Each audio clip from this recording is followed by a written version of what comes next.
وبركاته. الحمد لله رب العالمين والعاقبة للمتقين والصلاة والسلام على أشرف الأنبياء والمرسلين نبينا وحبيبنا وقرة أعيننا محمد عليه أفضل الصلاة وأتم التسليم. أعوذ بالله من الشيطان الرجيم وما خلقت الجن والإنس إلا ليعبدون. وقال النبي صلى الله عليه وسلم لا يؤمن أحدكم حتى أكون أحب إليه من والده وولده والناس أجمعين. CD কর্তৃক আয়োজিত আজকের এই দার্সের সম্মানিত উপস্থিতি, শুরুতেই আমরা আমাদের রবের শুকরিয়া করে নেই যে রব্বুল আলামিন তার দয়া এবং রহমত দিয়ে তিনি আমাদের এখানে বসার তৌফিক দিয়েছেন। আমাদের মতোই হাজারো মানুষ এগুলো পছন্দ হয় না, রাস্তায় ঘাটে অনেক সময় নষ্ট করেন। আমি তো মনে করি রব্বুল আলামিন আমাদেরকে ভালোবাসেন এবং একজন মুমিনের জন্য, একজন মুসলিমের জন্য দুনিয়াতে সবচেয়ে বড় যেটি নিয়ামত আল্লাহ দিয়েছেন সেটি হলো রবের ভালোবাসা।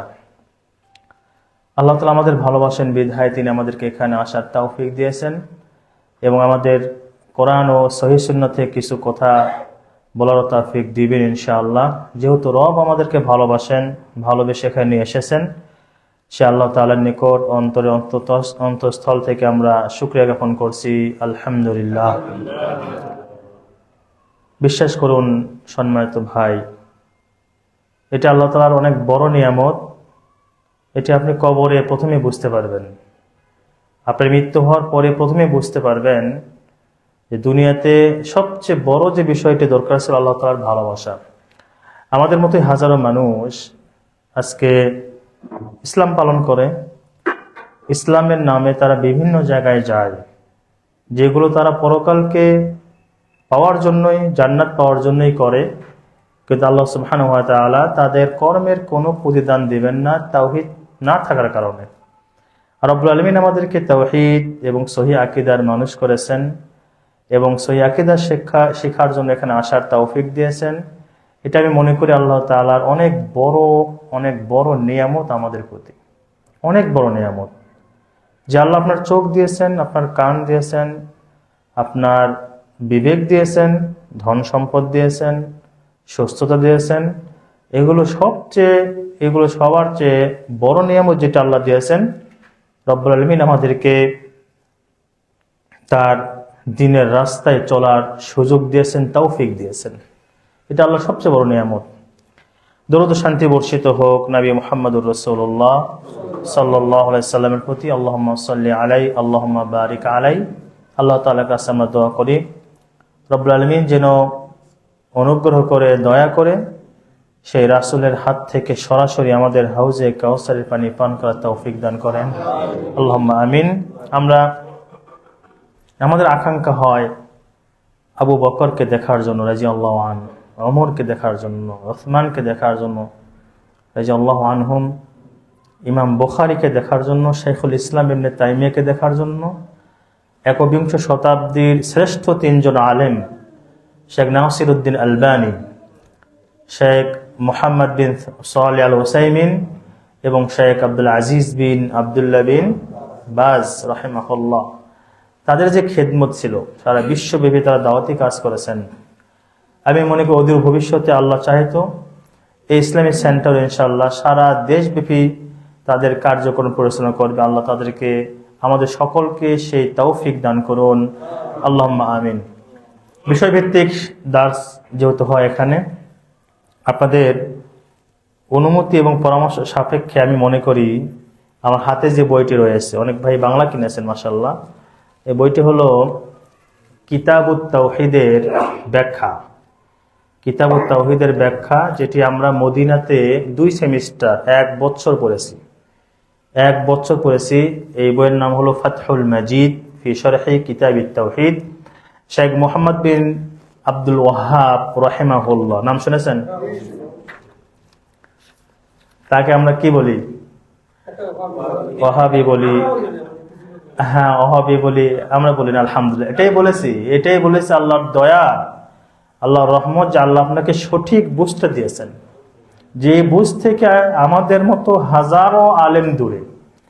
এজন্য নবী মুহাম্মদ রাসূলুল্লাহ সাল্লাল্লাহু আলাইহি ওয়াসাল্লাম বলেছেন, মা ইউরিদিল্লাহু বিহি খায়রা ইউফাক্কিহু ফিদ্দিন।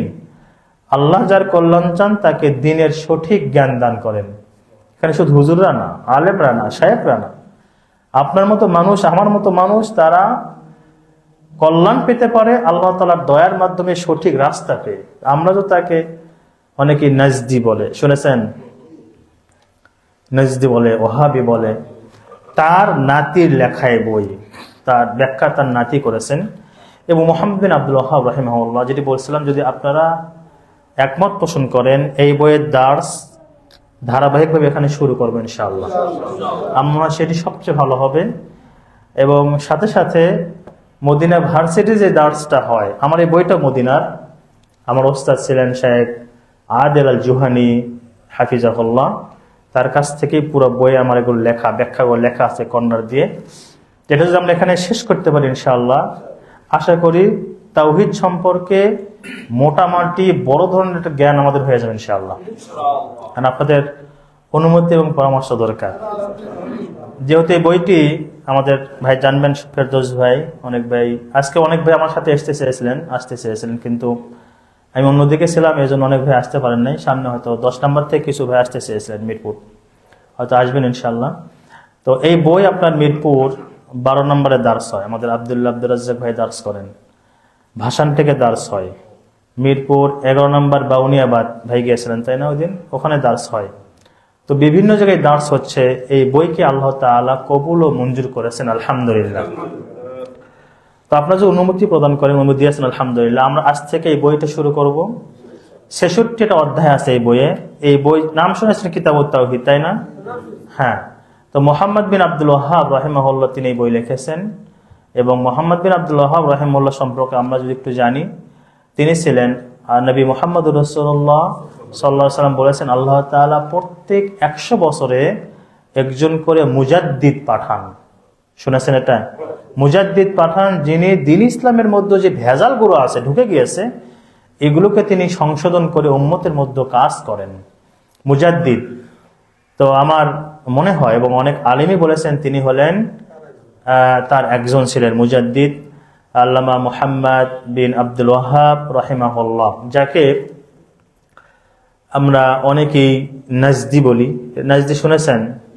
নাজদি আমাদের একজন তো আলোচনায় বলেছে, যারা দেখবেন যে হ্যাঁ মঞ্চে নাচানাচি করে, এরপরে পীররা মুরিদরা মাইক সহ উল্টে পড়ে যায়, এত ঝোঁক উঠে যায়, তাদের একজন বলেছে নাজদি শয়তান, নাউজুবিল্লাহ। আপনাদের আগে বলেছিলাম, আমি একদিন এসেছিলাম যে মুহাম্মদ বিন আব্দুল ওয়াহ্হাব রাহিমাহুল্লাহর বাড়ি হলো নাজদে বাড়ি, তার বাড়ি। নবী মুহাম্মদুর রাসূলুল্লাহ সাল্লাল্লাহু আলাইহি ওয়াসাল্লাম এই দার্সগুলোতে বসতে হলে ওই কিচ্ছার মতো হবে না, খাতা কলম নিয়ে বসতে হবে, নাহলে পুরো অ্যাটেনশন, পুরো মনোযোগী হতে হবে একদম। আল্লাহ যেন আমাদেরকে তার দ্বীনের জন্য কবুল ও মঞ্জুর করেন, আল্লাহুম্মা আমিন। নবী মুহাম্মদুর রাসূলুল্লাহ সাল্লাল্লাহু আলাইহি ওয়াসাল্লাম বলেছেন যে নাজদে হলো আপনার বিপদ আপদ এবং বালা মুসিবত, জালাজিল হবে, ভূমিকম্প হবে। তো শামের কিছু সাহাবী ছিল, আল্লাহ বলেছেন যে আল্লাহ আমাদের শামের জন্য দোয়া করুন। আল্লাহ দোয়া করুন, আল্লাহুম্মা বারিক লানা ফি শামিনা ওয়া ইয়ামানিনা, আল্লাহ আপনি আমাদের সিরিয়াতে এবং আমাদের ইয়ামানে আপনি বরকত দান করুন। কিছু সাহাবী বলছে নাজদের, আল্লাহ রাসূল আমাদের নাজদের জন্য আপনি একটু দোয়া করেন। আল্লাহ রাসূল বলেন, হুনা আজ-জালাজিল ওয়া মিন হুনা তাতলু কাউনু শায়াতিন। নাজদ খুব খারাপ অঞ্চল, আল্লাহ রাসূলের ভাষায় নাজদ খুব খারাপ অঞ্চল, সেখানে ভূমিকম্প হবে এবং সেখান থেকে শয়তানের শিং বের হবে। কোন জায়গা থেকে? নাজদ থেকে। এই হাদিস আল্লাহ রাসূল যখন বললেন, এখান থেকে আমাদের যারা সুফিবাদে বিশ্বাস করে, তার আগে সবার আগে আপনাকে অন্তর থেকে ঈমান আনতে হবে। সুফিবাদের সাথে, বর্তমান সুফিবাদের সাথে ইসলামের দূরতম কোনো সম্পর্ক নেই। এবং যদি আপনি সহিহ সাথ থেকে থাকেন, আপনাকে আজকে তওবা করতে হবে, কারণ এগুলো ইসলামের একদম বাইরে। শাইখুল ইসলাম ইবনে তাইমিয়া রাহিমাহুল্লাহ তিনি বলেছেন দুইটা দল, তারা হলো 72 কাতারের বাহিরে। কয়টি দল বললাম? দুইটি দল 72 কাতারের বাইরে, যেই কাতার সম্পর্কে নবী মুহাম্মদ রাসূলুল্লাহ সাল্লাল্লাহু আলাইহি ওয়াসাল্লাম বলেছেন ইহুদিরা বিভক্ত হয়েছে 71 দলে, খ্রিস্টানরা বিভক্ত হয়েছে 72 দলে, আর আমার উম্মতেরা বিভক্ত হবে 73 দলে। কুল্লুহুম ফিন্নার ইল্লা ওয়াহিদা, সবাই যাবে জাহান্নামে একটি দল ছাড়া। ওয়াহিয়াল জামা, তারা হলো যারা নবী মুহাম্মদ রাসূলুল্লাহ সাল্লাল্লাহু আলাইহি ওয়াসাল্লাম তাদের সাহাবাদের দেখানো পথের উপর রয়েছে। আমরা তো আল্লাহ তাআলার কাছে খুবই আশাবাদী এবং অন্তরে আমাদের বিশ্বাস যে আমরা সেই পথে রয়েছে। আল্লাহ যেন আমাদেরকে সেই পথে থাকার তৌফিক দান করেন, আল্লাহুম্মা আমিন। এই যে 73 দল, 73 দলের মধ্যে 72 দল যাবে কোথায়? জাহান্নামে। এবং সকল আলেম একমত এই 72 দল হবে মুসলমানদের মধ্যে আকীদা কেন্দ্রিক। কি কেন্দ্রিক?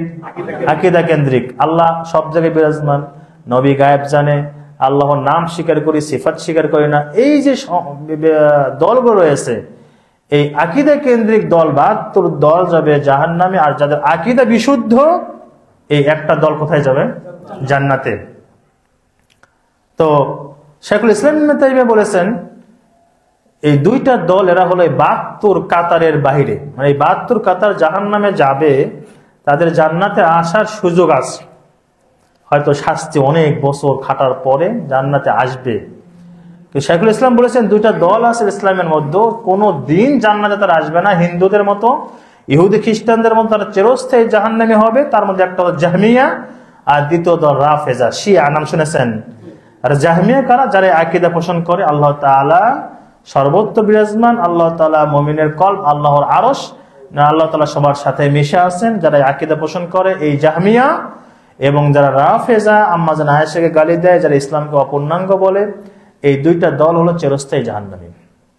আল্লাহ তাআলা আপনাকে কত বড় নিয়ামত দান করেছেন যে আমাদেরকে সহিহ আকীদার তিনি বুঝ দিয়েছেন।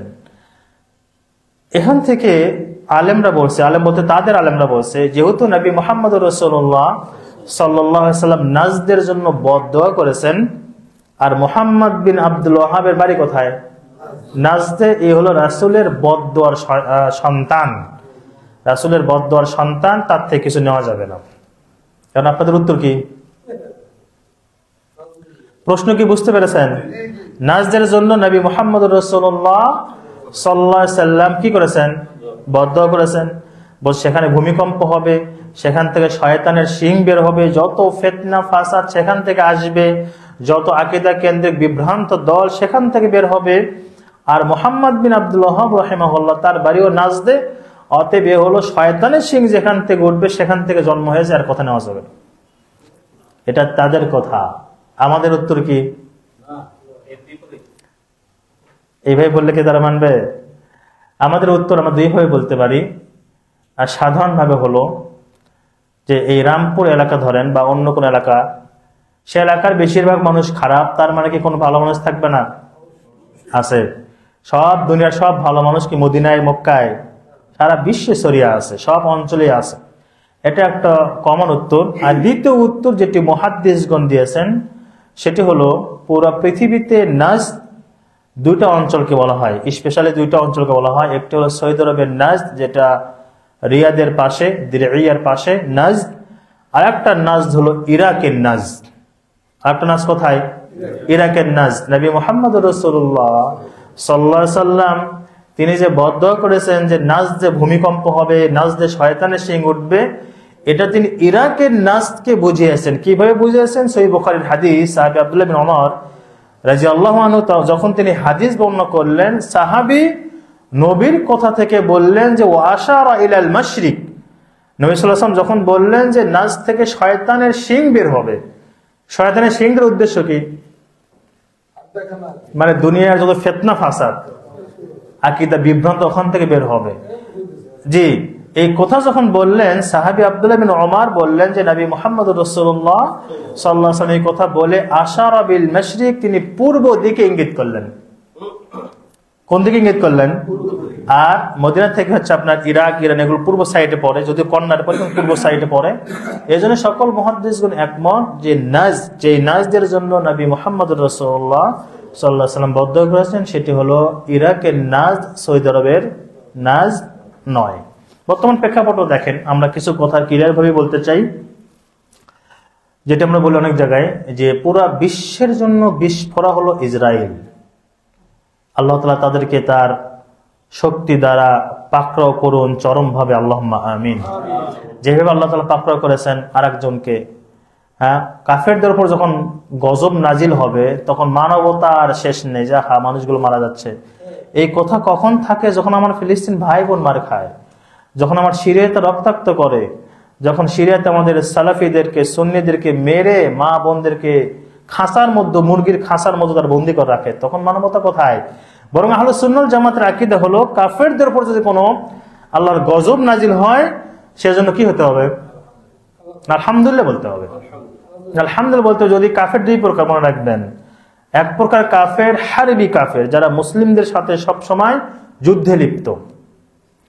আরেক প্রকার কাফের রয়েছে যারা হলো নিরীহ কাফের, জাপান বলেন বা আরো যারা কিছু আছে, এদের বিষয়টি ভিন্ন। কিন্তু যেই কাফেররা মুসলিমদের বিরুদ্ধে সব সময় ষড়যন্ত্র করে, মুসলিমদের রক্ত নিয়ে যারা আপনার মানে খুশি হয়, এই সমস্ত কাফের ওপরে কোনো বিপদ আসে তখন মুসলিমদের আকীদা হলো সেই সময় আলহামদুলিল্লাহ বলতে হবে, আলহামদুলিল্লাহ বলতে হবে। তো আমাদের কথা স্পষ্ট করে বলতে হবে যে ইসরায়েল হলো পুরো বিশ্বের জন্য বিস্ফোরা। আর একটা দেশ নাম বলেন তো, যারা নিজেদেরকে মুসলিম দাবি করে, মধ্যপ্রাচ্যের। আমি বলেছি? কে বললো? আপনারা বলেছেন, আমি বলি নাই। ইরান হলো পুরা মধ্যপ্রাচ্যের জন্য বিস্ফোরা। এটি আমি যখন বাংলাদেশে ছিলাম তখন বুঝি নাই। সৌদি আরব যাওয়ার পরে মধ্যপ্রাচ্যে যারা ছাত্র আছে, আমাদের ক্লাসমেট ছিল, ফিলিস্তিন ছিল, সিরিয়ারও ছিল, তারা বলে যে পুরো খেলা সে খেলে ইহুদিকে নিয়ে, আমেরিকাকে নিয়ে, কিন্তু মুসলিমদের চোখে আপনার ধোকা দেয়। সকালে একবার আমেরিকাকে উড়িয়ে দেয়, বিকেল আর একবার উড়ায়, সন্ধ্যার সময় আর একবার উড়িয়ে দেয় যে আমেরিকাকে দুনিয়ার মানচিত্র থেকে মুছে দেব। এগুলো বলে, কিন্তু ভিতরে ভিতরে কি আছে? তাদের কূটনৈতিক সম্পর্ক আছে এবং বড় ধরনের তাদের লেনদেন হয়। যাই হোক, বলছিলাম এরা হলো রাফিজি শিয়া। এরা কি? রাফিজি শিয়া। এবং পুরো তেহরান, ইরানের রাজধানী তেহরানে সালাফিদের বলেন আর হানাফিদের বলেন আর হাম্বলি বলেন, কারো কোনো মসজিদ নেই শিয়াদের মসজিদ বাদ দিয়ে, এবং সেখানে প্যাগোডা আছে, গির্জা আছে, মন্দির আছে, সবকিছু আছে, কিন্তু কোনো মুসলিমদের কোনো সালাত পড়ার মসজিদ তারা রাখেই না, নিষেধ। এরা রাফিজি শিয়া। তা দুই প্রকার দল শাইখুল ইসলাম ইবনে তাইমিয়া বলেছেন, এই দুই প্রকার দল হলো ইসলামের বাহিরের দল। নাম কি বলেছি? আলহামদুলিল্লাহ, মনে আছে আপনাদের? একটা জাহমিয়া আর একটা হলো কি? রাফেজা। বাকি যে দলগুলো হবে মুসলিমদের 72 দল, এগুলো সব আকীদা কেন্দ্রিক হবে, আকীদা কেন্দ্রিক হবে। এই 72 দল যাবে জাহান্নামে, আর যাদের আকীদা বিশুদ্ধ এই এক দল যাবে জান্নাতে। আল্লাহ তাআলা আমাদেরকে বিশুদ্ধ আকীদা পোষণ করে জান্নাতে যাওয়ার তৌফিক দান করুন, আল্লাহুম্মা আমিন। মুহাম্মদ বিন আব্দুল ওয়াহাব রাহিমাহুল্লাহ, তিনি যখন সৌদি আরবে দাওয়াতি কাজ শুরু করেন, আমি ইতিহাস লম্বা বলবো না, শুধু সংক্ষেপে বলছি, অনেক প্রতিবন্ধকতা এসেছিল। তার মধ্যে রিয়াদে একটি খেজুর গাছ ছিল, পুরুষ খেজুর গাছ। সেই খেজুর গাছকে সেখানকার মানুষেরা নাম দিয়েছিল ফাহাল। ফাহালুন শব্দের শাব্দিক অর্থ হচ্ছে সার। সার বোঝেন আপনারা? সার। হ্যাঁ, যেভাবে এখন যারা মদিনায় গিয়েছেন, আমরাও গিয়েছিলাম, সেখানে একটা মদিনায় একটু দূরে একটা জায়গার নাম আছে জিন পাহাড়। এই নাম কিন্তু সৌদিরা দেয়নি, আমরাই দিয়েছি। ওরা নাম আছে, একটা ওয়াদি, একটা উপত্যকার নাম আছে, নাম দিয়েছে জিন পাহাড়। মানে কি, সব উল্টা দিকে যায়, গাড়ি স্টিয়ারিং বন্ধ করলে একাই চলে, কিছু একটা আছে, যে নাম দিয়েছে জিন পাহাড়। তো আল্লাহ তাআলা ভালো জানেন আসলে সেখানে কি আছে। আমিও গাড়ি নিয়ে গিয়েছিলাম, আপনারা যারা গিয়েছেন, গাড়ির স্টার্ট বন্ধ করলে গাড়ি অটোমেটিক কি 120, আমি তো 80 পর্যন্ত আমি গাড়ি ড্রাইভ করেছিলাম, আমার সাথে আমার ফ্যামিলি ছিল। তো এত স্পিড কিভাবে ওঠে আল্লাহ তাআলা ভালো জানেন। কেউ বলছেন ডিনামাইট জাতীয় কিছু আছে। তবে এটি কথা ঠিক যে সেখান থেকে দাজ্জাল, ওদিক গিয়ে কিন্তু পাহাড় গিয়ে রাস্তা শেষ, সেখান থেকে দাজ্জাল মদিনায় প্রবেশে কি করবে? চেষ্টা করবে, কিন্তু ফেরেশতারা ঢুকতে দেবে না নবী মুহাম্মদ রাসূলুল্লাহ সাল্লাল্লাহু আলাইহি সাল্লাম। এই যে সাল্লাল্লাহু আলাইহি সাল্লাম বলছে, উপকার কি? বাস, এটা যে দার্সে যে শুধুমাত্র এটাই হয় যথেষ্ট ইনশাআল্লাহ। ইনশাআল্লাহ তিনি বলেছেন, মা মিন নাকবিন মিন আনকাবিল মাদিনা ইল্লা মালাকানি শাহিরান বিসাইফিহিমা লা ইয়াদখুলু ফিহা আদ-দাজ্জাল ওয়ালা তাউন। আল্লাহ রাসূল বলেছেন, মদিনার প্রতিটি অলিতে গলিতে দুইজন করে ফেরেশতা উন্মুক্ত তরবারি নেতা দাঁড়িয়ে আছে। মদিনায় কোনোদিন দাজ্জাল ঢুকতে পারবে না। মদিনায় কোনোদিন মহামারী রোগ, যে রোগটা ঘাড়ে হয়, বড় বড় ফোড়া উঠতো আগে, করোনা না, ফোড়া রোগ যেটা, এটাই দুইটা রোগ, অর্থাৎ দাজ্জাল এবং এই ফোড়ার রোগ, মহামারী ফোড়া, এটি মদিনায় ঢুকতে পারবে না। আমরা যখন দেখি, যেহেতু আমি মসজিদে নববীতে প্রায় 4 বছর নবী মুহাম্মদ রাসূলুল্লাহ সাল্লাল্লাহু আলাইহি সাল্লামের কবরের সাথে দায়িত্ব পালন করেছিলাম, দেখি আমাদের এখানকার কিছু মানুষ যখন সালাত শুরু হয়, এরা তখন পেশাব পায়খানা করতে যায়। মানে কি, মদিনার ইমামদের পেছনে কি করে না? হ্যাঁ, সালাত পড়ে না। যে ওয়াহাবি বাঁকা হাড্ডি, এদের কিছু নামাজ হবে না, নামাজ একা একা পড়ে। এরা কোন জাতের, এরা কোন প্রকারের মুসলিম যে মদিনায় যারা নবী মুহাম্মদুর রাসূলুল্লাহ সাল্লাল্লাহু আলাইহি সাল্লামের মসজিদে গিয়ে জামাতে নামাজ পড়ে না বলে ওয়াহাবি। এরা আসলে দুর্ভাগা। এই জন্যই শুরুতেই বলেছি যে আল্লাহ তাআলার বড় দয়া এবং নিয়ামত, রব্বুল আলামিন দুনিয়ার যা নিয়ামত আমাদেরকে দিয়েছেন তার মধ্যে সবচেয়ে বড় নিয়ামত দিয়েছেন আল্লাহ তাআলা আমাদেরকে হেদায়েত দিয়েছেন। সবচেয়ে বড় নিয়ামত, সবচেয়ে বড় নিয়ামত আল্লাহ তাআলা আমাদের দিয়েছেন। আল্লাহ যেন আমাদেরকে হেদায়েতের উপরে রাখেন, আল্লাহুম্মা আমিন। তো সেখানে গিয়ে পাহাড় শেষ হয়ে গিয়েছে, দাজ্জাল প্রবেশের চেষ্টা করবে, সেটি আছে। তবে নাম দিয়েছে জিন পাহাড়। জিন কি শুধু ওই জায়গায় আছে না, দুনিয়ার সব জায়গায় আছে, নাম দিয়েছে জিন পাহাড়। তো ওইভাবেই এটা কি যেন বলছিলাম আমরা, কোন দেখেছিলাম, হ্যাঁ খেজুর গাছ ছিল। খেজুর গাছের নাম দিয়েছিল ফাহাল বা সার নাম দিয়েছিল। মহিলারা যখন যাদের বাচ্চা হতো না, সেখানে গিয়ে ওই খেজুর গাছের নিচে আপনার সারা রাত থাকতো। সকালে খেজুর গাছের কাছে প্রার্থনা করতো, হে খেজুর গাছ, তুমি হলে অনেক বড় ক্ষমতাধর, তুমি আমাদেরকে বাচ্চা দাও। মনে হচ্ছে একটা আশ্চর্য কথা বললাম, আমাদের দেশে নাই। আমার দেশে দেখে এনে যে কত গাছে কত রকম সুতা ঝুলানো আছে। একটা গাছে এত সুতা ঝুলানো আছে, একটা করে নিয়ত করা সুতা ঝুলায়, সুতাই মনে হয় কিছু করবে বা গাছে কিছু করবে। মুহাম্মদ আব্দুল ওয়াহাব রাহিমাহুল্লাহ তিনি বাচ্চাকে বললেন যে এইভাবে হলে শিরক হবে, আল্লাহর রহমত উঠে যাবে। তখন তিনি বাচ্চাকে নিয়ে সেই খেজুর গাছ কাটলেন। মদিনাতে বাকি গোরস্থান, নাম কি? আর কোন নাম নাই? হ্যাঁ, জান্নাতুল বাকি। এটা আমাদের, আমরা সবসময় এক লাইন সামনে থাকি। হ্যাঁ, বিশেষ করে ইসলামী বিষয়গুলো এগুলো না বুঝলেও আমাদের হজের বইগুলোতে লিখেছে জান্নাতুল বাকি, না বেদাতি শব্দ, এটা বলবেন না, বাকি বরকত। কারণ সেখানে অনেক মানুষের কবর আছে, এমনকি মুনাফিকদের সর্দার, হ্যাঁ, আব্দুল্লাহ বিন উবাই, তার কবর সেখানে আছে, যার সম্পর্কে আল্লাহ বলেছেন ইন্নালিল মুনাফিকিনা ফিদ দারকিল আসফালি মিনান নার। মুনাফিকরা জাহান্নামের সবচেয়ে তলদেশে থাকবে, তার কবর সেখানে। আপনি বলছেন না, এটা কেমন হলো, আমি জান্নাতি বলে দিই, জান্নাতুল বাকি না।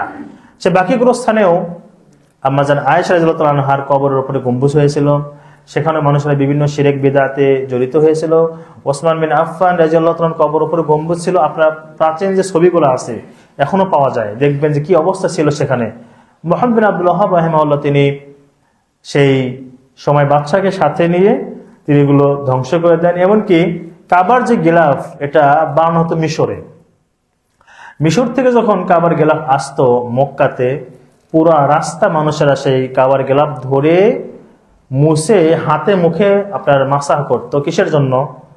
বরকতের জন্য। সৌদি সরকারও চালাক আছে, এই সময় তারা কি করে, হজের সময় অর্ধেক উঠে দেয় যে বরকত নেওয়া ঈদ থেকে নাও, বরকত গিলাফ আর নাই এখানে, অর্ধেক উঠে দেয়। অনেকেই আমাদের ভাইদেরকে দেখেছি গিয়ে বেলেট নিয়ে যায়, কাটারও চেষ্টা করে, মানে আপনার বরকত নেবে। এবং আমি একটা মাহফিলও শুনেছি, সেখানে বলেছে যে আপনার সবাই বসবেন, মাহফিল শেষে তবারক আছে। তবারক কি? বলছে যে জান্নাতুল বাকি থেকে মাটি নিয়ে এসেছি, ওই মাটি ধুয়ে দিয়ে পানি দেওয়া হবে। এই অবস্থা এখনো আছে। মুহাম্মদ আব্দুল ওয়াহাব রাহিমাহুল্লাহ তিনি এগুলো প্রতিরোধ করেছেন। এমনকি যারা গিয়েছেন হজে দেখেছেন যে উহুদ পাহাড়ের পাশে যে 70 জন সাহাবার কি আছে, কবর আছে, সেটা কি দিয়ে ঘেরাও করা বলেন তো? কাজ দেখেরাও করা। আমি কিন্তু যারা দেখে এসেছেন তারা দেখে এসেছেন, কাজ দেখেরাও করা মানে আমাদের জ্বালাই, শুধু বাংলাদেশের না, আরো যে দেশগুলো আছে ভেতরে যায়, মাটি আনে, রুমাল নিয়ে মশে, কাজ দেখেরাও করে দিয়েছে। এরপরও চালাক আছে, কি একটা জিনিস নিয়ে চুম্বকের মধ্যে নিয়ে গিয়ে একটু ফুটা করে ফোল্ডিং চামচ নিয়ে গিয়েছে লাঠির সাথে। ওই চামচ ঢুকে দিয়ে সুইচ টিপ দেয়, লাঠিটা বড় হয়ে যায়, চামচ দিয়ে ভেতর থেকে মাটিটা নিয়ে আসে, নিয়ে এসে ওইগুলো বরকত নেয়। এই কাজগুলো মুহাম্মদ বিন আব্দুল ওয়াহাব রাহিমাহুল্লাহর সময় আরো বেশি ছিল, এবং তিনি পুরা সৌদি আরব থেকে এগুলো তিনি দূর করেছেন। এই জন্য তিনি জিহাদ করেছেন বেদাতীদের সাথে, মুশরিকদের সাথে। এজন্যই মনে রাখবেন, যারা মুশরিক, যারা বেদাতি, এদের সাথে অন্তরের মহব্বত রাখা যাবে না। আপনার অন্তরের মহব্বত হবে কাদের সাথে? ইমানদারদের সাথে, মুমিনদের সাথে, যারা আল্লাহ যে পথে চলতে বলেছেন এবং নবী মুহাম্মদ রাসূলুল্লাহ সাল্লাল্লাহু আলাইহি ওয়াসাল্লাম যে পথে চলতে বলেছেন, তারা যারা এই পথে চলে তাদের মহব্বত করবেন। বেদাতীদের মহব্বত করা যাবে না। বেদাতি যদি কোনো রাস্তায় চলে, আপনি তার জন্য সাইড দেওয়ার কোনো দরকার নেই, সে তার মতো যাবে, তাকে সম্মান করবেন না। কারণ বেদাতিকে সম্মান করলে, বেদাতিকে আশ্রয় দিলে নবী মুহাম্মদ রাসূলুল্লাহ সাল্লাল্লাহু আলাইহি ওয়াসাল্লাম বলেছেন তার উপর আল্লাহর গজব, লানত এবং ফেরেশতাদের লানত বর্ষিত হয়। আপনার নাম শুনেছেন পিএইচডি গ্রুপ, শুনেছেন? নাম দিয়েছে কি সুফি মিজানুর রহমান। বাংলাদেশে সুফিবাদের প্রচারে তার একটা বড় ধরনের মানে ভূমিকা আছে। তিনি হাজার হাজার টাকা, কোটি কোটি টাকা খরচ করেন, পাকিস্তান থেকে আওলাদে রাসূল নিয়ে আসেন। এই আওলাদে রাসূলগুলা মদিনায় যায় না, মক্কায় যায় না, সব বাংলাদেশে চলে আসে, চট্টগ্রামে আসে। তার মানে এরা হলো সব। এবং মনে রাখবে যে বংশ মর্যাদা দিয়ে পরকালে কোনো কাজ হবে না। নবী মুহাম্মদ রাসূলুল্লাহ সাল্লাল্লাহু আলাইহি ওয়াসাল্লাম তিনি দাঁড়ালেন সাফা পাহাড়ে, দাঁড়িয়ে বললেন, ইয়া ফাতিমা সালিনি মিন মালি মা শিতি ওয়াল্লাহি লা উগনি আনকি মিনাল্লাহি শাইআ, ইয়া সফিয়া আম্মাত রাসূলিল্লাহ সালিনি মিন মালি মা শিতি, ইয়া আব্বাস আম্মা রাসূলিল্লাহ। আল্লাহ রাসূল সাফা পাহাড়ে দাঁড়িয়ে বললেন, হে আমার চাচা আব্বাস, যদি দুনিয়াতে আপনার কিছু চাইতে হয় চেয়ে নেন, পরকালে আমি আপনার জন্য কোনো উপকারে আসবো না। হে আমার ফুফু সফিয়া, দুনিয়াতে যদি আপনার কিছু চাইতে হয় চেয়ে নেন, পরকালে আমি আপনার উপকারে আসবো না যদি আপনার আমল আপনাকে এগিয়ে নিয়ে না যায়। হে আমার কলিজার টুকরা ফাতিমা, সালিনি মিন মালি মা শিতি ওয়াল্লাহি লা উগনি আনকি মিনাল্লাহি শাইআ। হে আমার মেয়ে ফাতেমা, দুনিয়াতে যদি কিছু চাওয়ার থাকে চেয়ে নাও, তোমার আমল যদি তোমাকে এগিয়ে না নেয়, পরকালে আমি নবী হয়ে তোমার জন্য কিছু করতে পারবো না। এই জন্য বংশ মর্যাদা দিয়ে আবু জাহাল কি ছিলেন নবী সাল্লাল্লাহু আলাইহি সাল্লামের? আবু তালেব। তাহলে বংশ দিয়ে কোনো কাজ হবে না, আপনার আমল লাগবে। উনি যে আওলাদে রাসূল পাকিস্তান থেকে নিয়ে আসেন, এরা যদি ইসলামের পক্ষে এই জিনিসগুলো খরচ করত, ইসলাম প্রচারে অনেক ভূমিকা আজকে হতো। কিন্তু এই টাকাগুলো পিএসপি গ্রুপ তারা খরচ করে, এখন জানি না কি করছে, এগুলো তারা খরচ করে সুফিবাদের পিছনে। আল্লাহ যেন আমাদেরকে শিরক ও বেদাত থেকে হেফাজত করেন, আল্লাহুম্মা আমিন। সেই মুহাম্মদ বিন আব্দুল ওয়াহাব রাহিমাহুল্লাহ লেখা বই কিতাবুত তাওহীদ, বইয়ের নাম কি বলেছি? তাওহীদের জ্ঞান, একত্ববাদের জ্ঞান। যিনি 1206 হিজরিতে মারা যান, 1206 হিজরিতে মারা যান। এবং আজ পর্যন্ত দুইটা ফ্যামিলি আছে, আপনার নাম শুনেছেন হয়তো অনেকেই। একটি হলো যেরকম বর্তমান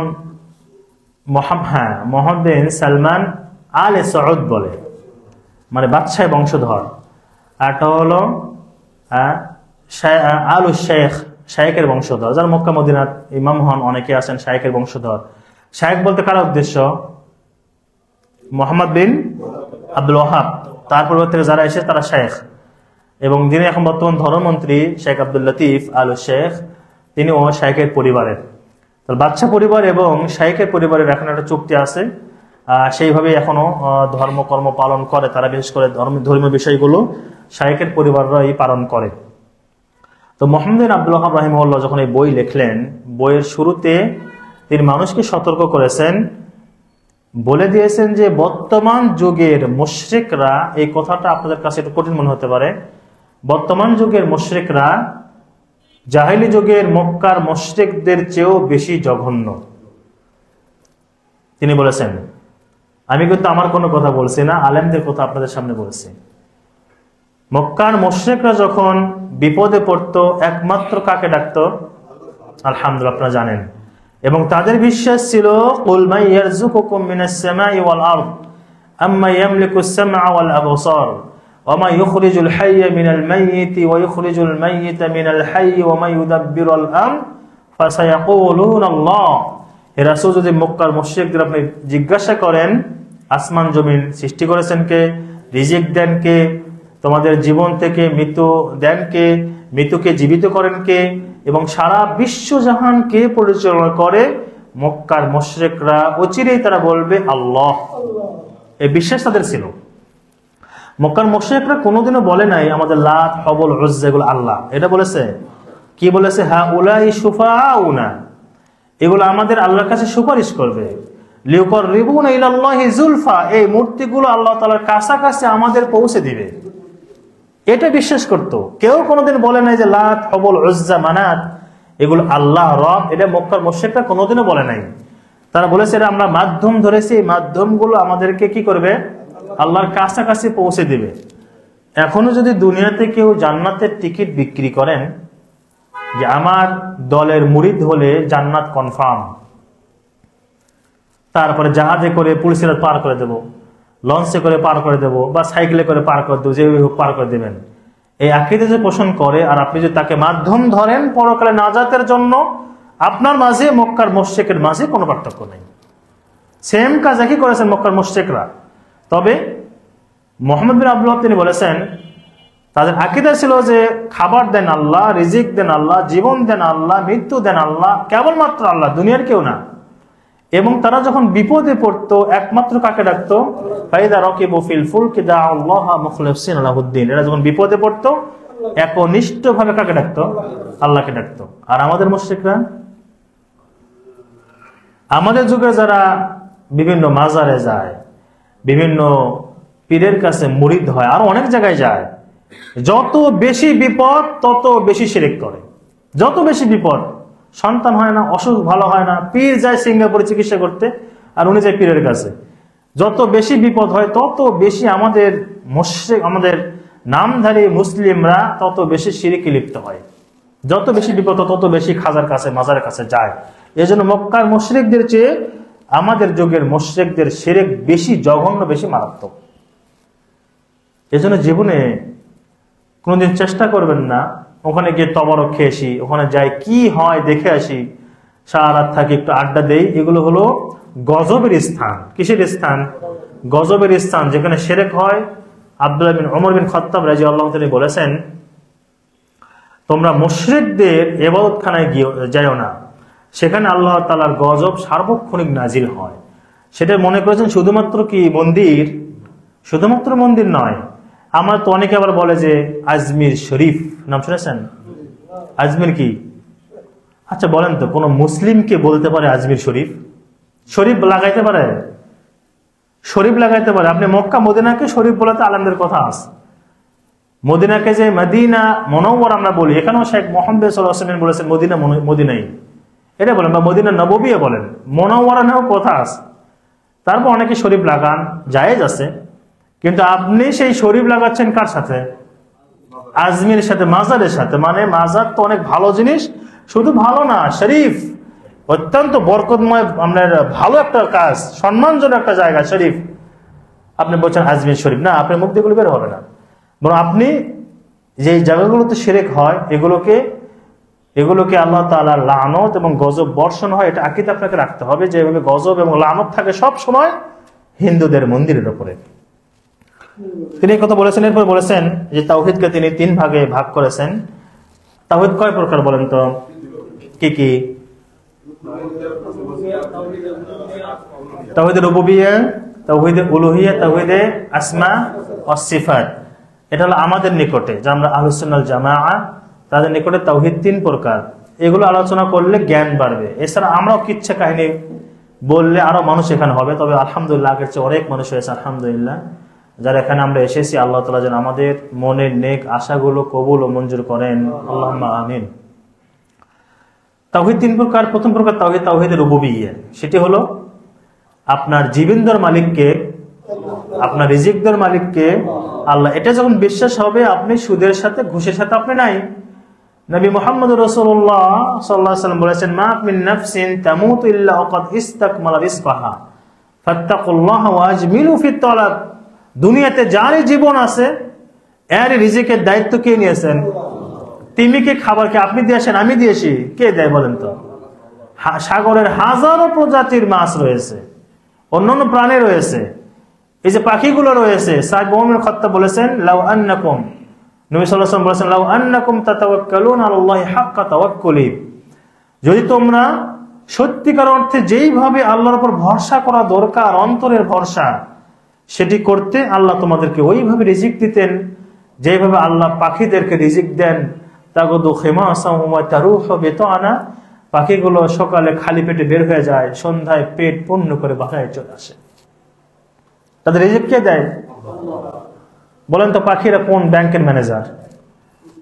তারা কোন হারাম পন্থা অবলম্বন করে? তারা প্রচেষ্টা করে। আপনাকে সেই রিজিক কে দিবেন?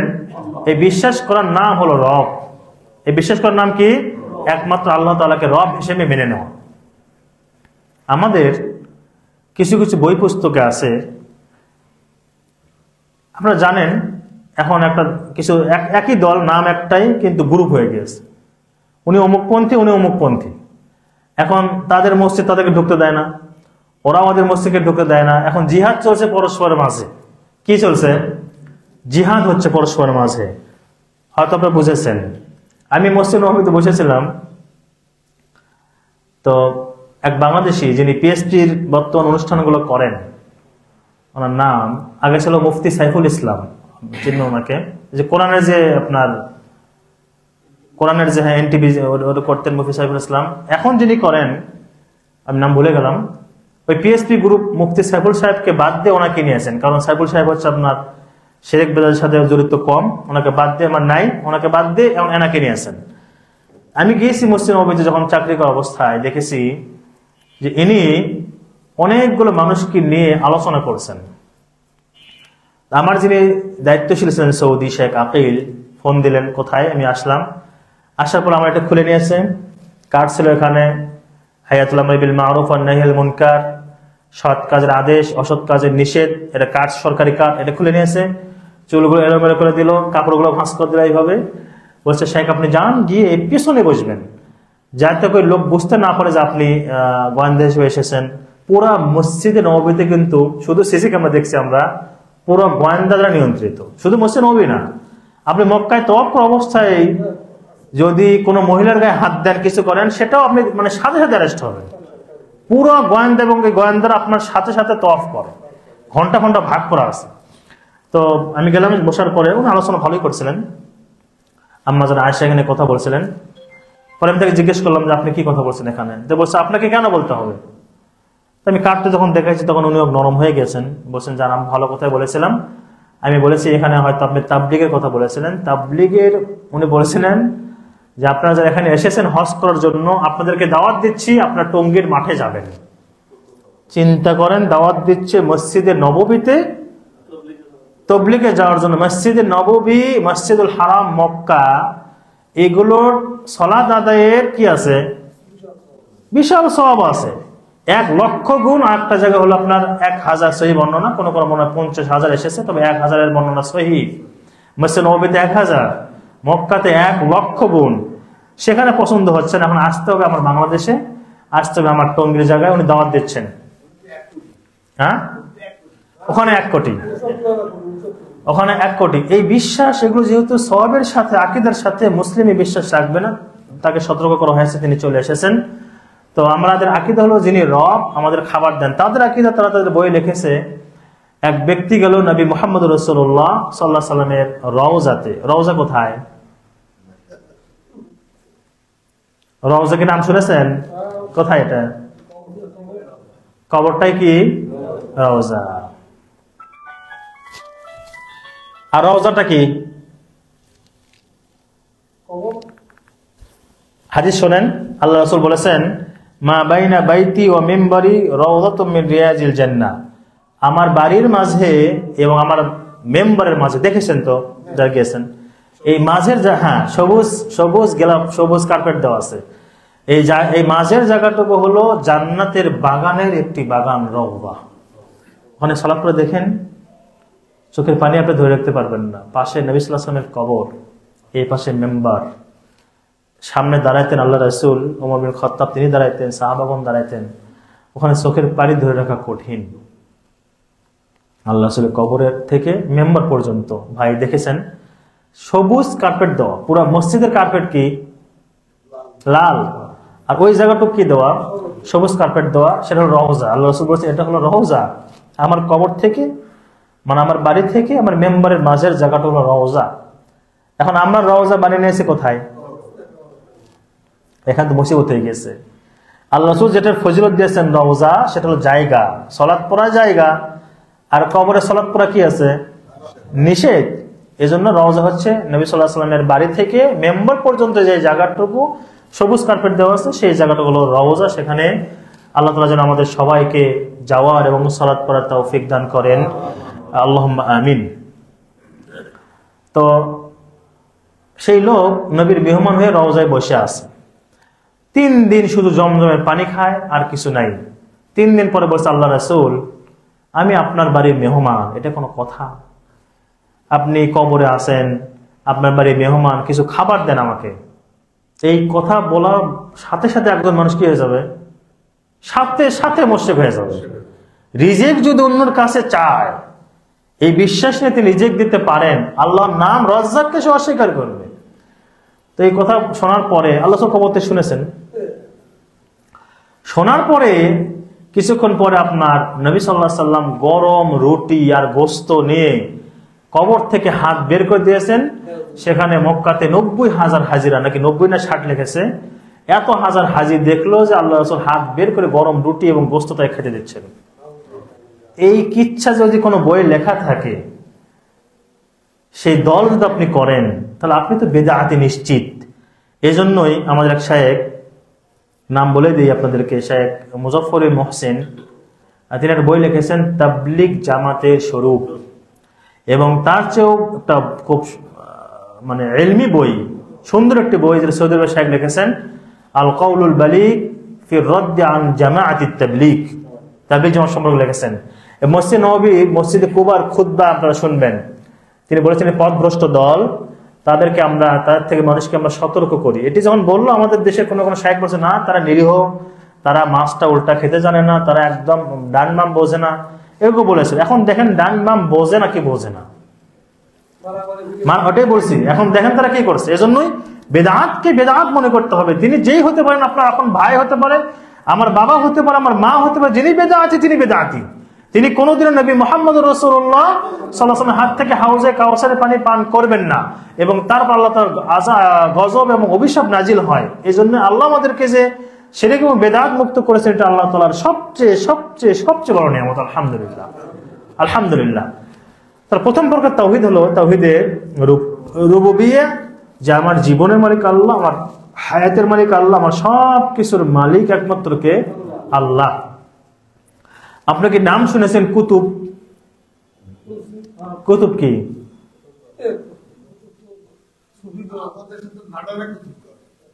গাউস কুতুব নাম শোনেন নাই? মহাখালী তো নামই দিয়েছে গাউসুল আজম মসজিদ। সেখানে দেখেন কতটা কবর আছে। গাউসুল আজম কে? শাহজাহানপুরে আছে। গাউসুল আজম কে বলেন তো? গাউস মানে কি? সাহায্যকারী। আজম মানে সবচেয়ে বড়। সবচেয়ে বড় সাহায্যকারী কে? আল্লাহ। নাম দিয়েছে আব্দুল কাদের জিলানী, যিনি মায়ের পেট থেকে 18 পারা মুখস্থ করে এসে জন্ম নেওয়ার পরেই বলেছে আলিফ লাম মিম যালিকাল কিতাবু লা রাইবা ফি, পড়া শুরু করে দিয়েছে। তাদের বই লিখেছে তারা এগুলো। আল্লাহ বলেছেন লাকাদ আখরাজাকুম মিন বুতুনি উম্মাহাতিকুম লা তা'লামুনা শাইআ, আল্লাহ তোমাদের মায়ের পেট থেকে বের করেছেন, তোমরা কিছুই জানতে না। আল্লাহর আয়াত। আল্লাহ বলেছেন, আমরা বলছি না মায়ের পেটে 18 পারা ঝুঁকে ঝুঁকে মুখস্থ করেছেন। মুখস্থ করার পর মায়ের পেট থেকে বের হওয়ার পরে সূরা ফাতিহা পড়া শুরু করে দিয়েছে। আল্লাহর কোরআনের সাথে সরাসরি সাংঘর্ষিক। গাউসুল আজম কাকে বলবো আমরা? একমাত্র আল্লাহকে। কুতুব নাম শুনেছেন অনেকে, গাউস কুতুব। এই আকীদা তারা সুফিবাদে যারা বিশ্বাসী, তারা বিশ্বাস করে। সুফিবাদী লোক আমাদের দেশে আসে না নাই? নাম শুনেছেন লালন শাহ সেতু? নাম শোনেন নাই? তিনি কোন আকীদা পোষণ করতেন? আল্লাহ আল্লাহ তুমি জাল্লে জালালো শেষ করা তো, হ্যাঁ এটাও জানেন। বলেন তো গায়ক কে এটা? নাম শুনেছেন? সৈয়দ আব্দুল হাদী। আমাদের আগেকার সময় এই যে রেডিওতে তার গজলগুলো প্রচার করত, সৈয়দ আব্দুল হাদী। এরপরে কিছুদিন আগে তো একজন ছিলই, আমি খুতবা দিতাম মানিকগঞ্জ, সেখানে ঘোষণা ছিল যে গানের বিরুদ্ধে কোনো খুতবা দেওয়া যাবে না, কারণ ম্যাডাম ওই এলাকার এমপি ছিলেন। নাম আপনার বললাম না, বলে দিয়েছেন আপনারা। তো এই লোকগুলো হলো সুফিবাদী বিশ্বাসী, যারা আল্লাহ তাআলার সাথে, যাদের আকীদা হচ্ছে নাভি মূলে রয়েছে কাবা, তোমরা সেথায় করো সাজদা। অর্থাৎ তাদের সবকিছুর মূল হলো পুরুষের লজ্জাস্থান, স্ত্রীর লজ্জাস্থান, মহিলার লজ্জাস্থান, এগুলো থেকে যে মানুষের সৃষ্টি, সেটার পূজা করলে আল্লাহর পূজা করা হাজার কিছু লাগবে না। এবং তাদের আকীদা হলো 7 কুতুব আছে। আপনাকে নাম শুনেছেন? 7 তারা, শুভ তারা, 7 ভাই, শোনেন নাই? ওরা বলে যে 7টা কুতুব আছে, এই 7টা কুতুবই পরকালে আল্লাহ তাআলা থাকবেন, কিন্তু হিসাব নেবে 7টা কুতুব, এরাই মানুষের কাছ থেকে হিসাব নেবে। এই জন্য দেখবেন যে দুনিয়াতে কিছু কিছু মানুষ শিখায় দেয়, যাচ্ছ মারা গিয়েছো, কবরে যা যখন মুনকার নাকির আসবে, যা বলো যে আমি অমুক বাবার লোক ছিলাম, দেখবো যে মুনকার নাকির উল্টা দৌড় দিবে। আকীদা পোষণ করলে তাকে মুসলিম বলার কোনো সুযোগ নেই, কোনো সুযোগ নেই, বরং পরকালে কোনো পরিচয়, কোনো কাজ হবে না আপনার আমল ছাড়া। তাহলে যারা সুফিবাদী বিশ্বাসী তারা বলে বিশ্বজাহান চালান আল্লাহ, এবং এদের পাশাপাশি আছে 7 কুতুব। আমাদের আকীদা বিশ্বাস হলো আল্লাহ তাআলা পাহাড়ের জন্য ফেরেশতা নিয়োগ করে রেখেছেন, জানেন তো? এটা পাহাড়ের ফেরেশতা আছে, জমিনের ফেরেশতা আছে, বিশ্বজাহান বৃষ্টির জন্য ফেরেশতা আল্লাহ তাআলা নিযুক্ত করে রেখেছেন। আর এই সুফিদের আকীদা হলো 7 কুতুব বিশ্ব নিয়ন্ত্রণ করে, নাউজুবিল্লাহ। আল্লাহ তাআলা রুবুবিয়তে বিশ্বাস করে না। দ্বিতীয় হলো তাওহীদে উলুহিয়া, এগুলো সব আলোচনার সামনে আসবে, আমি শুধু মূল কথাগুলো বলছি। তাওহীদে উলুহিয়া অর্থাৎ আমার যাবতীয় ইবাদত পাওয়ার একমাত্র মালিককে। সাজদা করবেন কার জন্য? আর যদি ঘরের ভিতর জিন থাকে, ঘরের ভিতর জিন থাকে, জিন যদি বলে যে তোমাকে ছেড়ে দেব, এই কিছু কলা দিয়ে আসো ছাদের উপরে, অথবা মোরগ দিয়ে আসো ছাদের উপরে, এই কাজ যদি করেন আপনি কি হলেন? মুশরিক। আমাদের দেশে যখন বিভিন্ন বড় বড় ব্রিজ করা হয়, পদ্মা তো করেছে এটা, তখন আমাদের মতো এরকম রুমাল পরে গিয়ে একটা হুজুরকে দেখেছি, পত্রিকায় সে ছবি সহ, তিনি কালো সার জব করে ওই সারের রক্ত দিয়েছেন কোথায়? নদীতে ফেলায় দিয়েছেন, মানে নদীতে ভাসিয়ে দিয়েছেন, যাতে করে সাগরে এই আপনার পদ্মা নদীতে যে দৈত্যগুলো আছে, এগুলো যেন পিলারগুলো তুলে না ফেলে। হুবহু মুশরিকদের কাজ। আপনি কবুতর দিয়ে এসছেন ছাদের উপরে, জিন খেয়ে নিবে, ডিস্টার্ব করবে না। বাড়ির পিলার যখন করছেন, কিছু জবাই করে দিয়ে আসছেন বাড়ির উপরে, বা কিছু মিষ্টি দুধ দিয়ে আসছেন, যেটাই হোক, মুশরিকদের কাজ। মুসলিম কখনো এই কাজগুলো করতে পারে না। আপনার যাবতীয় ইবাদত একমাত্র কার জন্য? আপনি মাথা নত করবেন কার জন্য? আর পিতা মাতাকে কদম বসি বছরে কয়বার করবেন? পিতা মাতার সামনে মাথা নিচু করা যাবে না। আপনার মাথাটা শুধুমাত্র নত হবে কার সামনে? আল্লাহ সুবহানাহু ওয়া তাআলার সামনে। আপনি কোনোদিনও নজর মান্নত করে মাজারে যাবেন না। মাজার শুধু না, আপনার ভালোবাসা হবে আল্লাহর জন্য, ঘৃণা হবে কার জন্য? আল্লাহর জন্য। এবং একটি শক্ত কথা আজকে আপনাদেরকে বলে দেই, সেটা হলো আপনি চেষ্টা করবেন, যদিও কথাটা অনেক শক্ত হয়ে যাবে, আপনি চেষ্টা করবেন পরকালীন নাজাত পাওয়ার জন্য আমাদের দেশের যে গণতন্ত্রের যে বিষয়গুলো আছে, এগুলো সবগুলো থেকে দূরে থাকার চেষ্টা করবেন। পারবেন তো ইনশাআল্লাহ? আওয়াজ কম হলো। এই যে গণতন্ত্র যে দল আছে, কুফরি, হ্যাঁ, এগুলো কুফরি মতবাদ, এই আকীদা আপনাকে নিতে হবে। জি, এবং এখান থেকে আপনি দূরে থাকবেন, যেহেতু আপনাকে আল্লাহ তাআলা সহি রাস্তা দেখিয়ে দিয়েছেন। আপনি এগুলোর সাথে যেতেই পারেন না। আপনি কার নাম বলেন? অমুক ভাইয়ের পবিত্র চরিত্র, গোলাপ ফুলের চেয়ে পবিত্র, এই মিথ্যা কথাগুলো বলেন।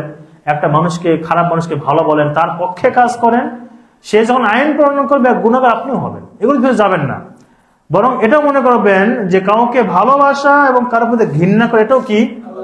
ইবাদত, আল্লাহর জন্য। এটা কি? আল্লাহর জন্য ইবাদত, এবং ইবাদত পাওয়ার একমাত্র মালিক আল্লাহ সুবহানাহু ওয়া তাআলা। 3 নম্বর হচ্ছে আল্লাহ তাআলার কিছু নাম এবং গুণাবলী রয়েছে।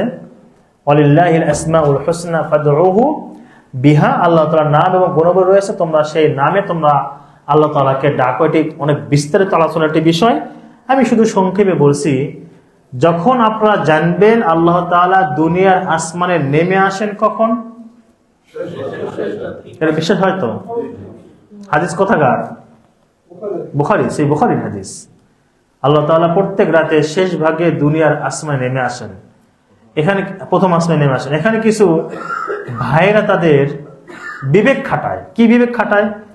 এখন এখানে রাত, আমেরিকায় তো দিন, তো ওখানে কি হয়েছে? ওই টেনশন তো আল্লাহ আপনাকে করতে বলেন নাই। এই টেনশন করতে গিয়েই মুতাজিলা, নাম শুনেছেন? মুতাজিলা আমাদের দেশে নাই? নাম বলুন তো একজনের। শেখ সালেহ ফাওজান নাম শুনেছেন? শেখ সালেহ ফাওজান নাম শুনেন নাই? বর্তমান বিশ্বের কি সবচেয়ে বড় আলেম শেখ সালেহ আল ফাওজান হাফিজাহুল্লাহ, তিনি বলেছেন বেদাতীদের নাম ধরে ধরেই বলতে হবে। বেদাতীদের কি নাম ধরে বলতে, না হলে মানুষ চিনবে না, সতর্ক করতে হবে। ডাক্তার কি যেন মতিয়ার রহমান, তারা তো আকীদা মুতাজিলা আকীদা পোষণ করছে এবং সেটা প্রচার করছে। তারা দেখবেন তাদের ইউটিউব চ্যানেল আছে। তো যারা বিবেককে, কোরআন সুন্নাহর উপরে বিবেককে প্রাধান্য দেয়, এরা হলো মুতাজিলা। তাদের কথা হলো যে এই হাদিসগুলো আমরা বিশ্বাস করি না। এই হাদিসগুলো আমরা কি করি না? বিশ্বাস করেন, কারণ হাদিসগুলো হলো বিবেক সম্মত না। এজন্যই তারা বলে যে আল্লাহ প্রথম আসমানে নেমে আসেন। এখন তো আমেরিকায় দিন, কি হলো এটা? তাহলে হাদিস ঠিক না, বুখারীর হাদিস। এরপর তারা বলে কবর আযাব মিথ্যা। কেন? ফেরেশতা ঢুকলো কোন দিক দিয়ে? পুরো কবর তো আটকানো, মাটি দেওয়া, বাঁশ দিয়েছে, চাটাই দিয়েছে, আরো অনেক কিছু। ফেরেশতা ঢুকছে কোন দিক দিয়ে? ঢোকার পর আবার বলছে মান রব্বুকা, উঠে বসাইছে। এখন তো মানুষই বসতে পারে, ফেরেশতা বসলো কিভাবে আবার? তারপর আবার যদি খারাপ মানুষ হয়, হাতুড়িতে কি করে? পিঠে হাতুড়ি উঁচা করতে তো মাটি উঠে যাবে উপর দিকে, সেটা নেই। মাটির দিকে নিচ দিক চলে যাবে, হাদিসে আসছে, সেটাও নাই। তারপর কবর আপনার কি হবে? চাপা দেবে, হাদিসে আসছে যে একটা মানুষ যখন অন্যায় করে তাকে কবর দেওয়া হয়েছে, 3 দিন পরে বা 2 সপ্তাহ পরে যখন পোস্টমর্টেম করা হয়, দেখা যায় লাশ তো ওইভাবেই আছে। ফেরেশতা এসে মারলো কোন সময়? এই জন্য কবরের আযাব কি নাই, তাদের কথা। নাউযুবিল্লাহ। আপনাকে এটা আল্লাহ তাআলা খুঁজতে বলেন না, আপনাকে প্রশ্ন করে বলেন দেওয়ালের পাশে এখন কি হচ্ছে? এই 6 নম্বর রোড না? 6 নম্বর রোড এখন কজন মজদার আছে বলেন তো? এখানকার খবর নেই, আপনি গেছেন কবরের ভিতরে, আপনি গেছেন অন্য অন্য অন্য পৃথিবীতে, আপনি চলে গিয়েছেন না। এজন্য মুমিনদের প্রথম গুণ হলো আল্লাযীনা ইউমিনুনা বিল গায়ব। আল্লাহ তাআলা সূরা বাকারার শুরুতেই কথা বলেছেন, ঈমানদার তারাই যারা অদৃশ্যে প্রশ্ন করা ছাড়া বিশ্বাস করে। কোনো প্রশ্ন করা যাবে না। আল্লাহ তাআলা নেমে আসেন, কিভাবে আসেন, আল্লাহর পক্ষে সবই সম্ভব। আপনার অসম্ভব মনে হচ্ছে যে আল্লাহ নামেন, কিভাবে নামেন, এটা তো অসম্ভব বিষয়। আপনি যখন নামেন তখন সিঁড়িতে নামতে হয়। আপনার নামা আর এখান থেকে যদি একটা পিঁপড়া নামে, এক নামা হবে? আমার নামা, আপনার নামা, একজন অত্যন্ত বৃদ্ধ মানুষ তার নামা সমান হবে? আমার হাঁটা শেখাই নাই, তার নামা সমান হবে? আবার যদি বলা হয় যে হাতি নামছে, একটা হাতিকে আমার মতো নামবে? তাহলে মানুষের মধ্যে, মাখলুকের মধ্যে নাম আর কি আছে? পার্থক্য আছে। আপনাকে তো আল্লাহ নিয়ে গবেষণা করতে বলা হয়নি। আল্লাহ কিভাবে নামেন? আল্লাহ তাআলা নামেন এই আকীদা পোষণ করতে বলা হয়েছে। অনেক মানুষ হেলিকপ্টারে ছাদে নামে, আর আপনার ছাদে যাওয়ার জন্য আমরা সিঁড়িতে উপর দিকে উঠি। আল্লাহ তাআলা নামেন, সেই বুখারীর হাদিস। এখানে কোনো প্রশ্ন তোলা যাবে না। সম্মানিত ভাইয়েরা, এই বিবেককে কোরআন সুন্নাহর সামনে নত করতে হবে। কোরআন সুন্নাহকে আপনার বিবেকের সামনে নেওয়া যাবে। বুঝতে পেরেছেন? আল্লাহ তাআলা নেমে আসেন। এখানে আমাদের যে আরো যে সমস্ত ভাইরা আছে, যাদেরকে আমরা বলি যে আল ফিকহুল আকবার কার লেখা,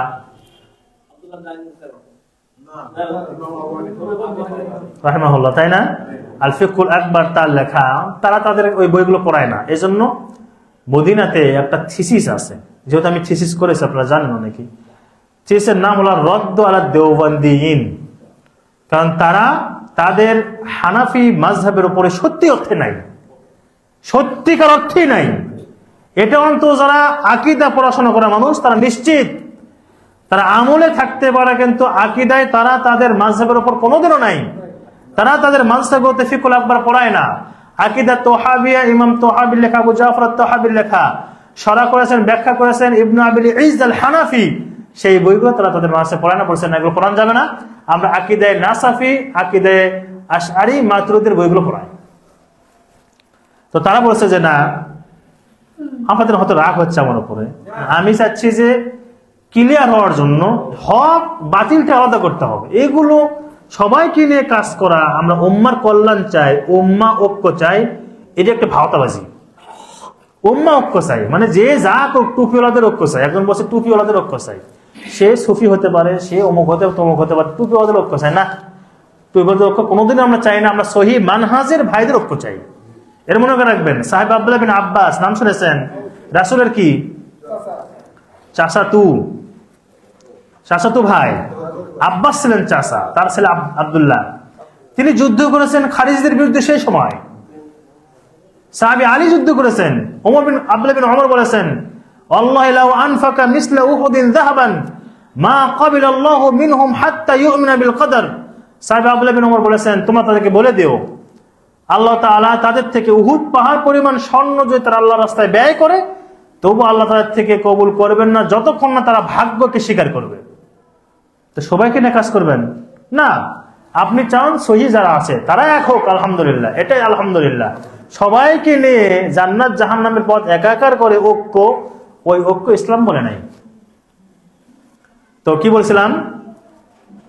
তাওহীদে উলুহিয়া, হ্যাঁ, আসমা সিফাত বলছিলাম যে আল্লাহ তাআলা প্রথম আসমানে নেমে আসেন। তারা তাদের বইয়ে লিখেছে যে আল্লাহ তাআলা নামেন না, নামেন হলো ফেরেশতা।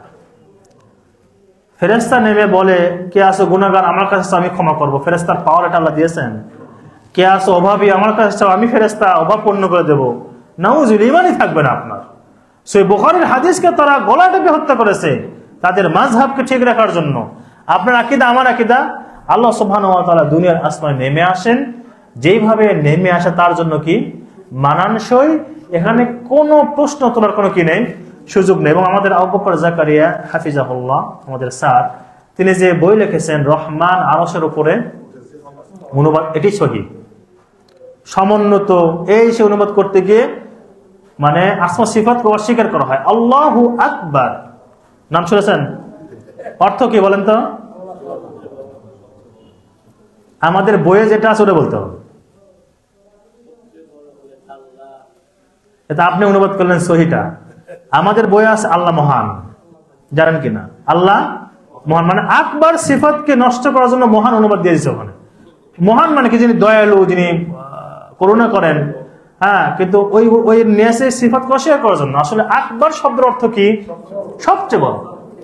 কাবির বড়, আকবার সবচেয়ে বড়। সে অনুবাদ না করে অন্য অনুবাদ করে দিয়েছে। এটা হলো আসমা সিফাতকে অস্বীকার করা। তা আল্লাহ তাআলা নামেন না, ওখানে কে নামে?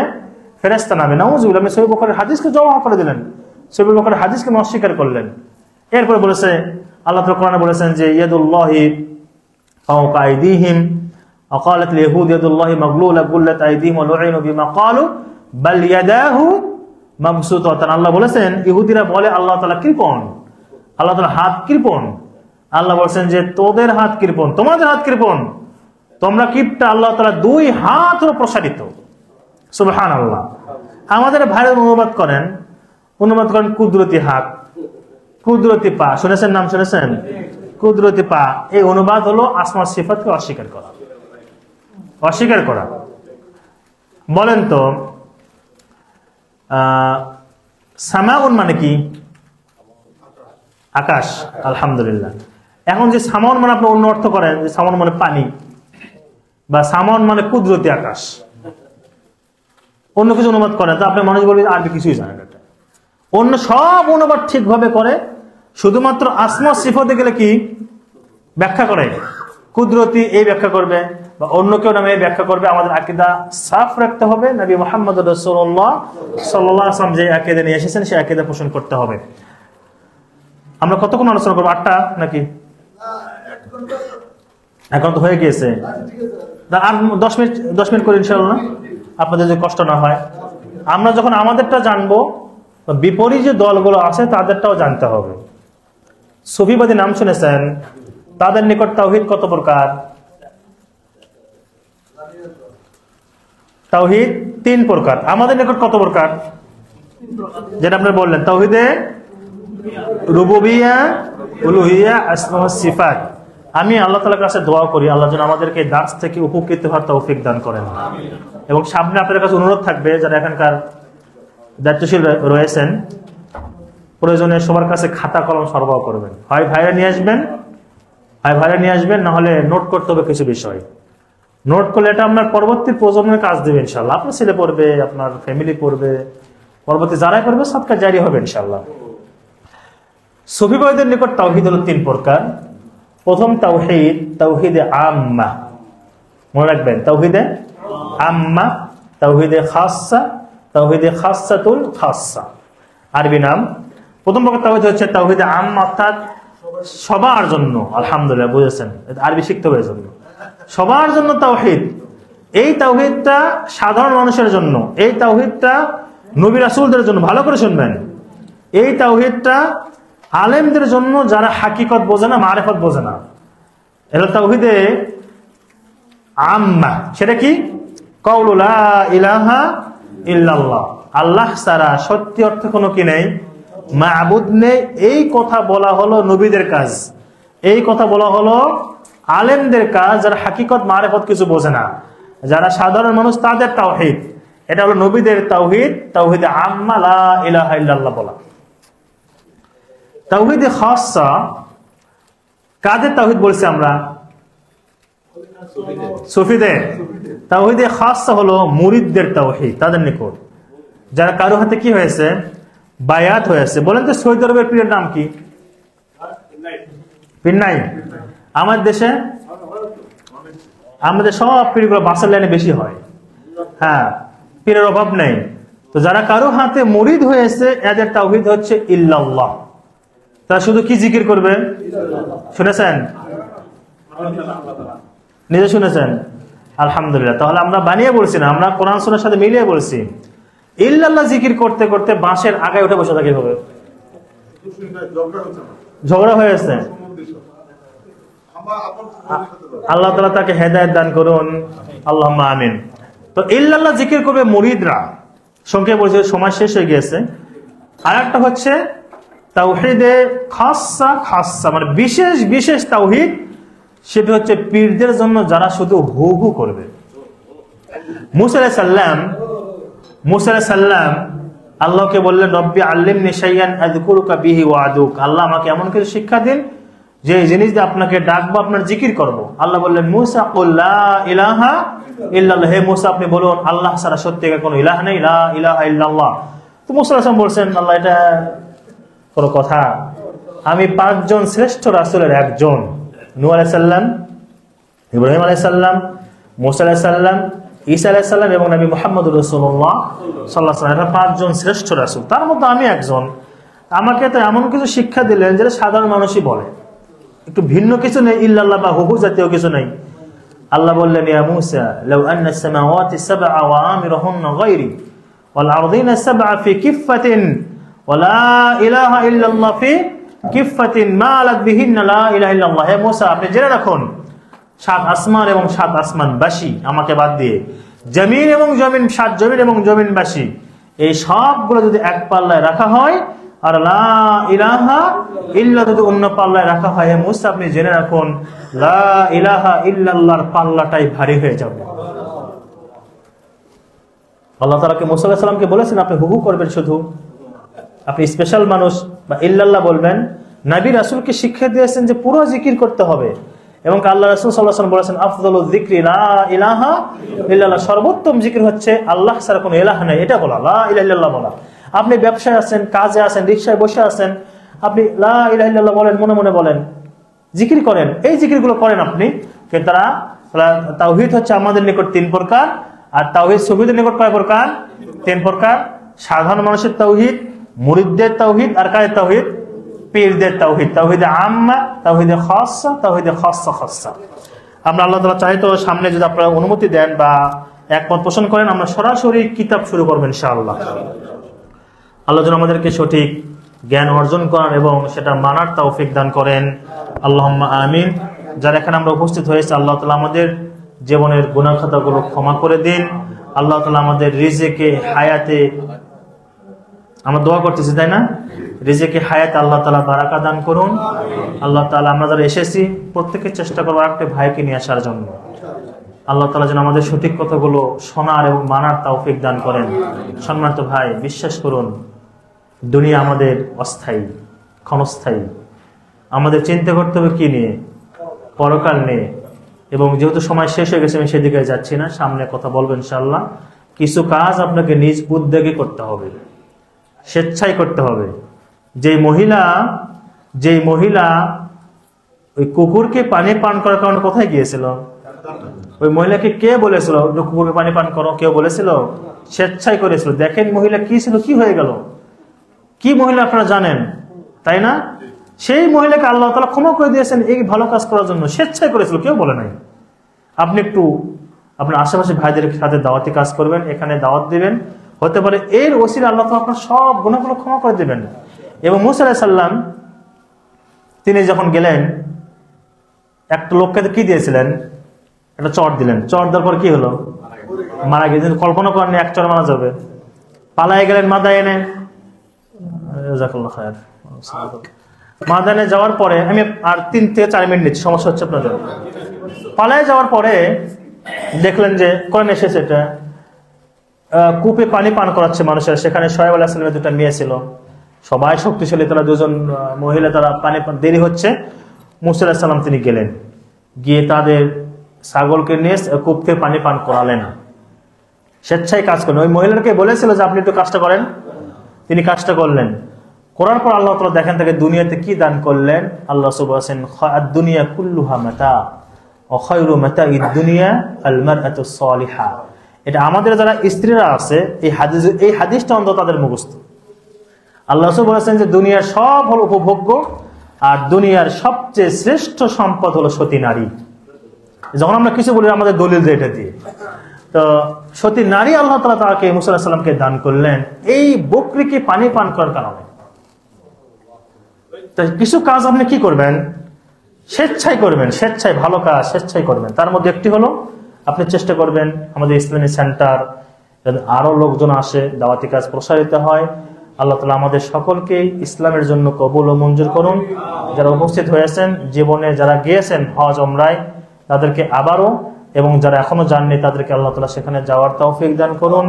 আল্লাহ তাআলা আমাদেরকে বিশুদ্ধ আকীদা নিয়ে কবরে যাওয়ার তৌফিক দান করুন, এবং কবরের প্রশ্নের উত্তর আমাদের সঠিকভাবে দেওয়ার তৌফিক দান করুন। আমাদের যাদের আত্মীয়স্বজন মারা গিয়েছেন আল্লাহ তাআলা তাদেরকে ক্ষমা করে দিন, তাদের কবরকে জান্নাতের বাগান বানিয়ে দিন। আল্লাহ তাআলা আমাদেরকেও জান্নাতি মানুষ হিসেবে কবুল ও মঞ্জুর করুন। আমাদের পরিবার আল্লাহ তাআলা বরকত দান করুন। আমাদের সন্তানদেরকে আল্লাহ তাআলা ইসলামের পথে রাখুন, যাবতীয় বিপদ আপদ থেকে তাদেরকে হেফাজত করুন। আমাদের মধ্যে যারা অসুস্থ আল্লাহ তাআলা তাদেরকে সুস্থতা দান করুন। আমাদের অনেকেই ঋণগ্রস্ত, আল্লাহ তাআলা আমাদের ঋণগুলোকে পরিশোধ করার তৌফিক দান করুন। আল্লাহ তাআলা আমাদের হায়াতে তাইয়্যিবা দান করুন। আল্লাহ আমাদের হায়াতে তাইয়্যিবা দান করুন এবং আমাদেরকে জান্নাতুল ফেরদাউস দান করুন। পরকালে জান্নাত